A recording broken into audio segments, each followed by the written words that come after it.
प्रधानमंत्री की सुरक्षा में सेंध लगी। सवाल यह है कि क्या एक साजिश के तहत ये सुरक्षा चक्र तोड़ा गया या उसकी कोशिश हुई? ये सवाल सियासत का सबसे बड़ा मुद्दा इस वक्त बन गया है। बीजेपी आरोप लगा रही है कि पंजाब की कांग्रेस सरकार ने जानबूझकर पीएम की सुरक्षा के साथ कॉम्प्रोमाइज किया या करवाया। लेकिन कांग्रेस की दलील है कि बीजेपी ने पीएम की रैली में भीड़ की कमी को देखकर सुरक्षा का ड्रामा किया। हालांकि अब जांच में सेंध या साजिश का सच सामने आएगा। ये लेकिन जानना जरूरी है कि पीएम के सुरक्षा घेरे में होता क्या है और वो सुरक्षा घेरा कैसा होता है। पहला घेरा जो है वो एसपीजी का होता है, जो सिर्फ पीएम के लिए है। इस घेरे में कम से कम 100 जवान होते हैं। एसपीजी के पास assault rifle, automatic gun, 17M revolver होती है। दूसरा घेरा राज्य की पुलिस का होता है। जहां पीएम का दौरा लगाया जाता है उस राज्य की पुलिस वो घेरा संभालती है। दूसरे घेरे में कमांडोज और शार्प शूटर्स होते हैं। दूसरे घेरे में जवानों की संख्या खतरे के मुताबिक तय की जाती है। जबकि तीसरा घेरा जो है वो पैरामिलिट्री फोर्स का होता है। पैरामिलिट्री फोर्स के जवानों की संख्या भी खतरा वहां उस इलाके में कितना है उस आधार पर तय की जाती है। जिले के पुलिस अफसर भी तीसरी और दूसरे घेरे में मौजूद रहते हैं। इसके अलावा इंटेलिजेंस लगातार हर मूवमेंट की खबर रखते हैं। इसके बावजूद अगर पीएम की सुरक्षा में सेंध लगी है तो जवाबदेही बनती है। जिम्मेदारी किसकी है ये अब तय हो जाना चाहिए, जैसा खुद गृह मंत्री अमित शाह कह रहे हैं।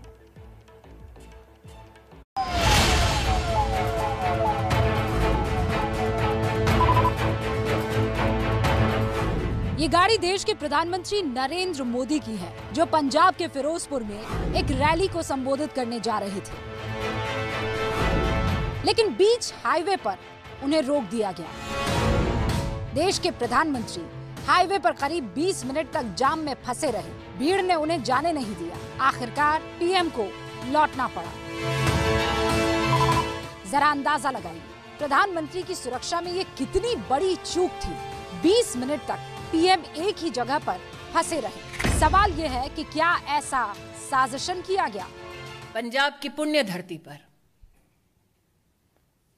कांग्रेस के खूनी इरादे नाकाम रहे। कांग्रेस शासित पंजाब की सरकार को देश की जनता से इस बात के लिए माफी मांगनी चाहिए। माननीय प्रधानमंत्री जी की सुरक्षा के साथ जिस प्रकार की गंभीर चूक आज पंजाब के अंदर हुई है वो अक्षम्य है। बीजेपी नेताओं के मुताबिक पीएम मोदी ने बठिंडा एयरपोर्ट पहुंचकर वहां के अधिकारियों को कहा कि अपने सीएम से थैंक्स कहना कि मैं जिंदा वापस लौट पाया। किसी प्रधानमंत्री को अपने ही देश के राज्य के मुख्यमंत्री के लिए ऐसा कहना बहुत गंभीर बात है। हालांकि पंजाब के मुख्यमंत्री चरणजीत सिंह चन्नी ने सफाई देते हुए कहा कि सुरक्षा में चूक जैसी कोई बात ही नहीं है। कोई भी सोच नहीं सी कि बाई रोड भी प्राइम मिनिस्टर साहब ਨੂੰ लेके जाना है। ना ही कोई प्रोग्राम सी, कोई अटैक वाली या प्रधानमंत्री जी ਨੂੰ खतरे वाली गल, सिक्योरिटी लैप्स वाली गल नहीं हुई है। रोज़ मेरे नाल भी होंदे है। हर स्टेट ਦੇ ਵਿੱਚ ਜਦੋਂ ਚੋਣਾਂ ਆਉਂਦੀਆਂ ਡੈਮੋਕ੍ਰੈਟਿਕ ਸਿਸਟਮ ਹੈ, ਕੋਈ ਨਾ ਕੋਈ ਸੜਕ ਤੇ ਆ ਕੇ बैठ ਜਾਂਦਾ है, ਇਹਦੇ ਵਿੱਚ ਹੋ ਜਾਂਦਾ है। शायद चरणजीत सिंह चन्नी को इस मामले की गंभीरता का जरा भी एहसास नहीं हुआ। उन्हें शायद ये बहुत छोटी सी बात लग रही है। लेकिन 20 मिनट तक पीएम उस जगह पर फंसे रहे जहां खुला इलाका था। कब, कौन, कहां से क्या कुछ कर जाता कह नहीं सकते। एक ही जगह पर पीएम का फंसे रहना बेहद आसान टारगेट हो सकता था। लेकिन चरणजीत सिंह चन्नी को इसमें कोई खतरा नजर नहीं आया कि साडा तां उत्थे कंट्रोल ही इन्ना नहीं सी। मेन कंट्रोल एसपीजी आईबी उत्थे कर रही सी। यहाँ भी पीसफुल एजिटेशन था। रात हमने एजिटेशन उठाया था। अचानक कोई आकर बैठ गया तो उसमें कोई ये नहीं है कि जी किसी को खतरा था।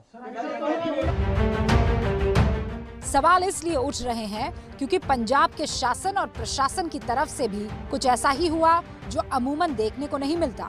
आमतौर पर पीएम जब किसी राज्य में जाते हैं तो उस राज्य के मुख्यमंत्री, डीजीपी और चीफ सेक्रेटरी पीएम को रिसीव करते हैं और पीएम के साथ ही जाते हैं। लेकिन इन तीनों में से आज पीएम को रिसीव करने कोई नहीं आया।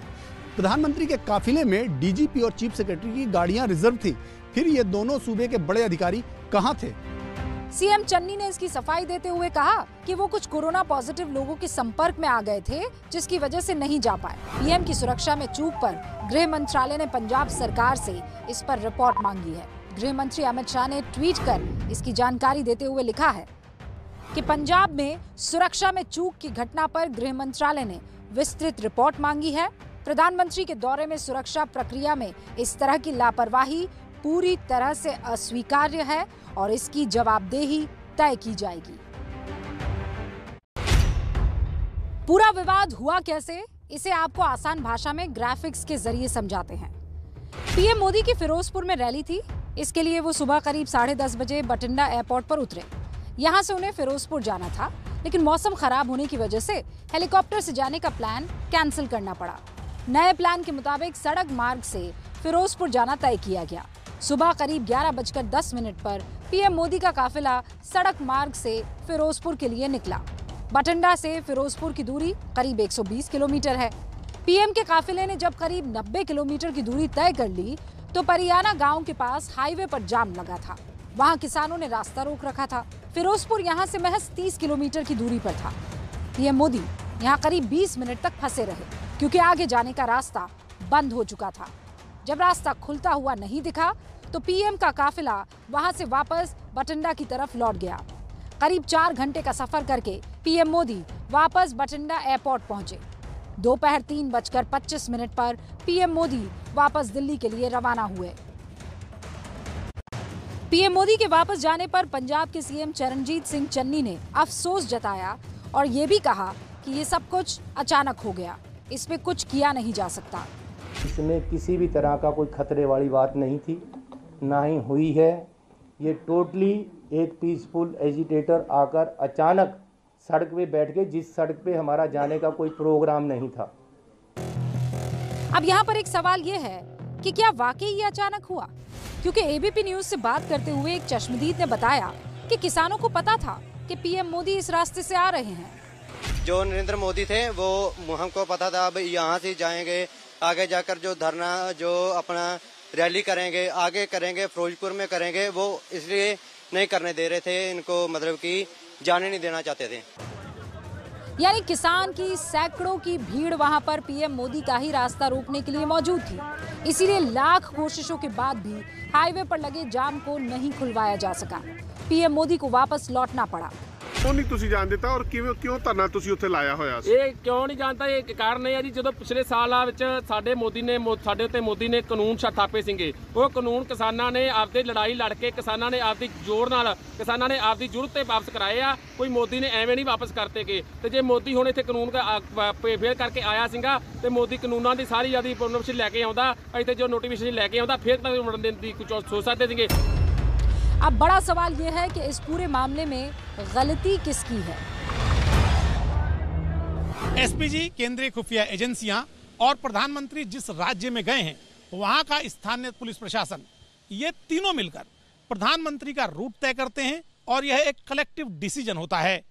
इस मामले में अंतिम निर्णय एसपीजी को लेना होता है और रूट की सुरक्षा की जिम्मेदारी स्थानीय पुलिस को करनी होती है। यानी अगर रूट में किसी तरह की कोई रुकावट है तो उसे क्लियर करने की जवाबदेही स्थानीय पुलिस की है।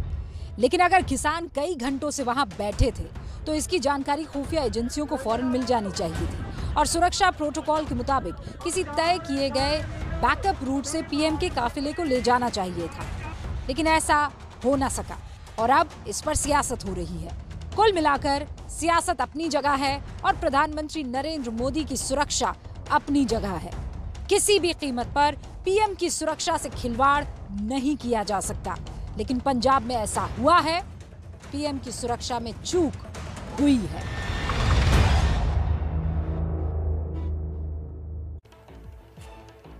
और इस खबर को किसी भी कीमत पर हल्के में नहीं लिया जा सकता या राजनीतिक तौर पर नहीं लिया जा सकता।